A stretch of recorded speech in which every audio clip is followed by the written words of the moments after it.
Assalamualaikum dan salam sejahtera. Saya akan mulakan dengan pengenalan kepada wuduk. Wuduk dari segi bahasa bermaksud elok dan bersih, manakala dari segi istilah bermaksud membasuh dan menyapu anggota badan tertentu dengan niat yang tertentu.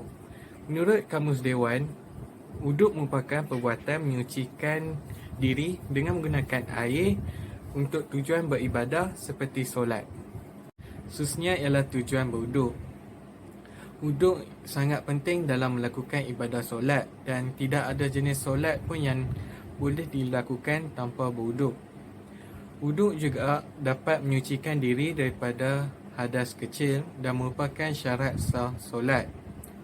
Wuduk dapat digantikan dengan tayamum jika dalam keadaan darurat, iaitu tiada punca air mutlak. Terdapat 5 syarat wuduk. Yang pertama ialah seseorang itu perlu beragama Islam. Dan yang kedua ialah mereka perlu seseorang yang mumayyiz, iaitu dapat membezakan yang baik dan yang buruk. Yang ketiga ialah suci daripada hadas besar seperti haid, nifas dan mani. Seterusnya nombor 4 ialah menggunakan air mutlak, iaitu air yang suci lagi menyucikan. Dan yang kelima, tiada bahan yang dapat menghalang air untuk sampai pada kulit. Seterusnya ialah rukun wuduk. Menurut mazhab Syafi'i, terdapat 6 rukun wuduk, iaitu 4 basah dan 2 kering. Yang pertama ialah niat. Yang kedua, membasuh muka. Yang ketiga, membasuh tangan sehingga siku. Yang keempat, membasuh sebahagian kepala. Yang kelima, membasuh kaki sehingga buku lali. Dan yang keenam, tertib, iaitu mengikut turutan. Perkara sunnah wuduk. Yang pertama, membaca doa selepas wuduk. Sunatkan menghadap kiblat dan mengangkat atau menadah kedua belah tangan ke langit. Doa ini sunat dibaca sebaik sahaja selesai berwuduk tanpa diselangi oleh jangka masa yang terlalu lama. Dan kemudian disudahi dengan selawat dan salam ke atas Nabi sallallahu alaihi wasallam. Doa wuduk adalah seperti asyhadu an la ilaha illallah wahdahu la syarikalah wa asyhadu anna Muhammadan abduhu wa rasuluh. Allahumma ja'alni minat tawabin waj'alni minal mutatahhirin waj'alni min ibadikas salihin. Yang kedua, membaca surah Al-Qadr. Sunat dibaca selepas membaca doa wuduk. Surah Al-Qadr. Sunatkan juga membaca sebanyak 3 kali dan menghadap kiblat dan tidak perlu menadah tangan.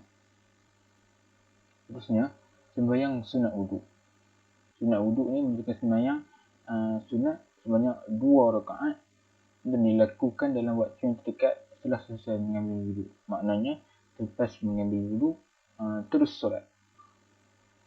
Terusnya, sunat wuduk adalah menyebut nama Allah, iaitu Bismillah. Kita sebagai umat Islam disarankan supaya kita mulakan dengan segala perkara dengan Bismillah kerana ingin dimudahkan, ingin Allah memudahkan urusan kita.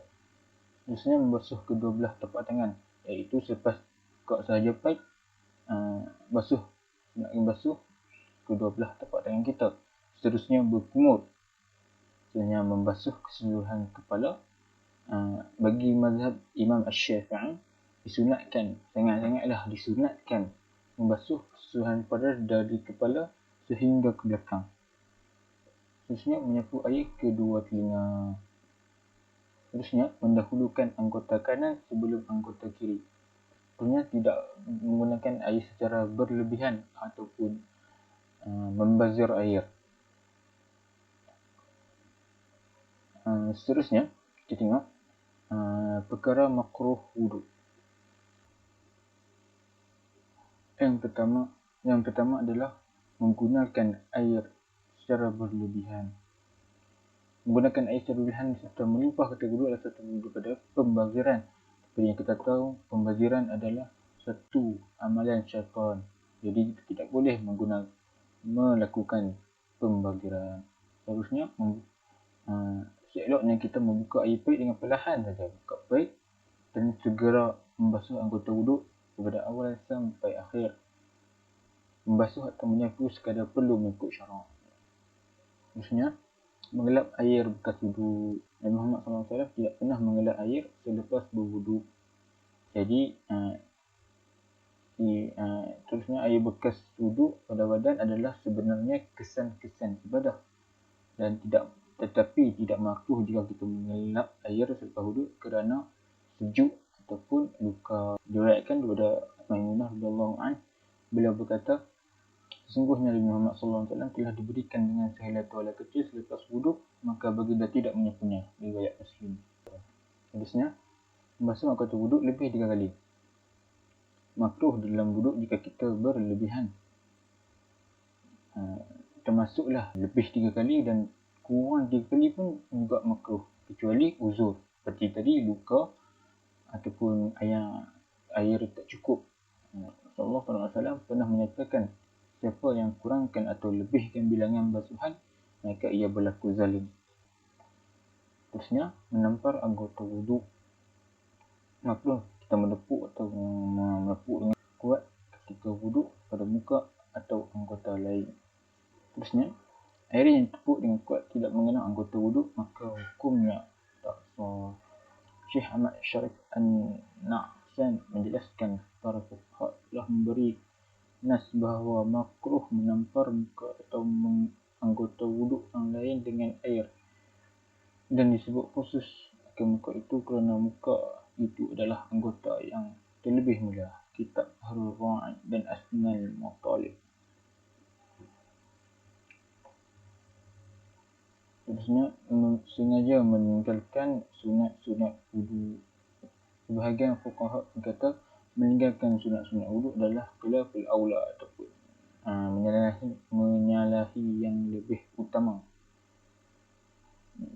Tetapi jika berlaku keuzuran seperti masa solat yang hampir tamat, maka tidak makruh berbuat sedemikian. Contohnya, meninggalkan bacaan bismillah atau meninggalkan basuhan anggota yang tidak difardukan. Seterusnya kita akan masuk ke dalam perkara yang membatalkan wuduk. Di sini saya telah menyenaraikan beberapa perkara yang dapat membatalkan wuduk kita. Yang pertama sekali, keluar sesuatu daripada kubur atau dubur. Kubur atau dubur ini dengan kata mudahnya kemaluan kita lah. So, keluar sesuatu ni sama ada dalam bentuk gas, cecair ataupun dalam bentuk benda atau pepejam macam tu. Contohnya sebagai apabila kita membuang air kecil, membuang air besar, kita terkentuk dan sebagainya. So, perkara yang kedua adalah menyentuh kemaluan secara sengaja ataupun tidak sengaja menggunakan tapak tangan. Tapak tangan yang dimasukkan di sini adalah pada pada bahagian dalam tapak tangan ini. So, apabila kita menyentuh kemaluan kita menggunakan bahagian dalam tapak tangan ini, ia akan membatalkan wuduk kita. Pada bahagian belakang, dia tidak membatalkan, tetapi sekiranya boleh dielakkan, maka kita seharusnya elakkan. So, perkara ketiga iaitu bersentuhan antara kulit lelaki dengan perempuan ajnabi. Ajnabi yang dimaksudkan ini iaitu seseorang yang kita dapat kahwini, iaitu seseorang yang bukan muhrim dengan kita. So, apabila seorang lelaki dengan perempuan ajnabi bersentuhan tanpa ada pelapik, so dia juga akan membatalkan wuduk kita. So, perkara yang terakhir iaitu hilang akal akibat mabuk, pengsan, gila, tidur dan pitam. Apa yang dimasukkan kat sini adalah apabila hilang akal ni bermaksud kita tidak peka dengan keadaan sekeliling kita, macam kita pengsan tu kita jadi blackout kan. So, kita tidak betul lah, kita tidak peka dengan keadaan sekeliling, kita tak tahu apa yang jadi kat sekeliling kita. So, macam juga tidur. Bila kita tidur, kita tak tahu apa jadi kat sekeliling kita. So, dia kalau tidur ni tak kisahlah tidur baring ke, tidur duduk ke, dia juga akan dapat membatalkan wuduk kita. So, itu sahaja. Assalamualaikum. Sekarang kita akan bincang tentang kelebihan wuduk dari segi saintifik. Yang pertama, membasuh pergelangan tangan. Apa kelebihan dia? Kelebihan dia adalah kita akan dapat mencegah daripada kuman dan bakteria jika ada sebarang persentuhan tangan seperti bersalaman dengan orang. Yang kedua, berkumur dan istinsyak.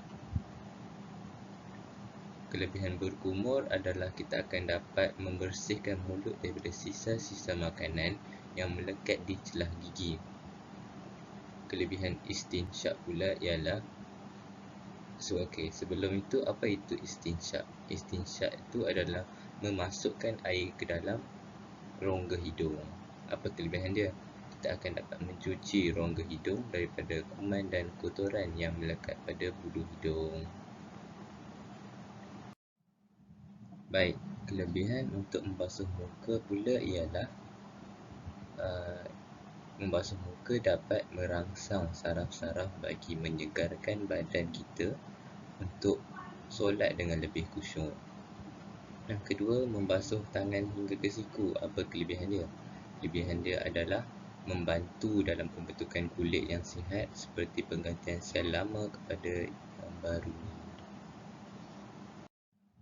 Selepas itu, kita akan lihat kepada membasuh kaki hingga ke buku lali.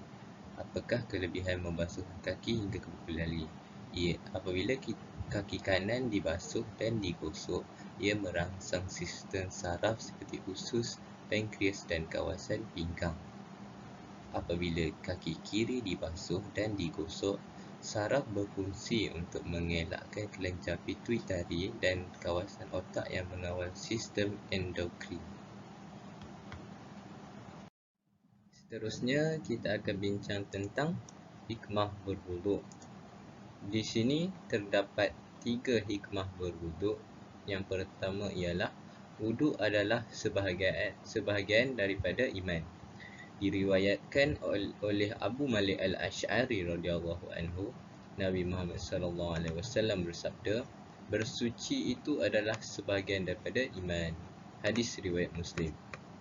Yang kedua, wuduk yang sempurna dapat menghapuskan dosa kita. Wuduk yang sempurna bukan sahaja menjamin terimanya solat, malah ia juga dapat menghapuskan dosa-dosa selagi tidak melakukan kesyirikan.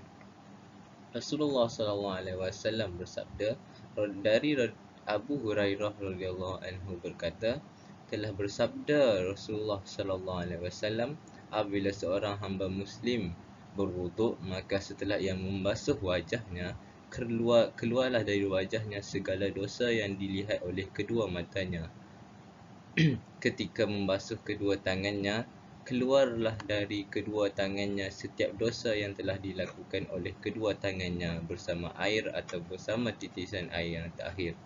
Sewaktu ia membasuh kedua belah kakinya, keluarlah dari kedua kakinya setiap dosa yang dilangkah oleh kedua kakinya bersama air atau bersama air terakhir, sehinggalah setelah ia selesai berwuduk, ia bersih dari dosa-dosanya. Hadis riwayat Muslim. Dan barang siapa yang berwuduk seperti wuduknya Rasulullah, diampunkan dosa-dosanya yang telah berlalu, dan solat serta perjalanannya ke masjid adalah dipenuhi pahala. Hadis riwayat Muslim. Baik, hikmah berwuduk yang ketiga ialah wuduk dapat memberi cahaya kepada kita di akhirat kelak. Diriwayatkan daripada Abu Hurairah radhiyallahu anhu, Rasulullah SAW telah bersabda, perhiasan-perhiasan di syurga itu sampai di tubuh seorang mukmin bersesuaian dengan anggota yang dicapai oleh wuduk. Hadis riwayat Muslim. Kesimpulannya, terdapat banyak hikmah dan kelebihan apabila kita berwuduk. Kita disarankan untuk berwuduk apabila kita berasa marah dan penat. Apabila kita berasa marah dan kita mengambil wuduk, kita dapat meredakan kemarahan kita.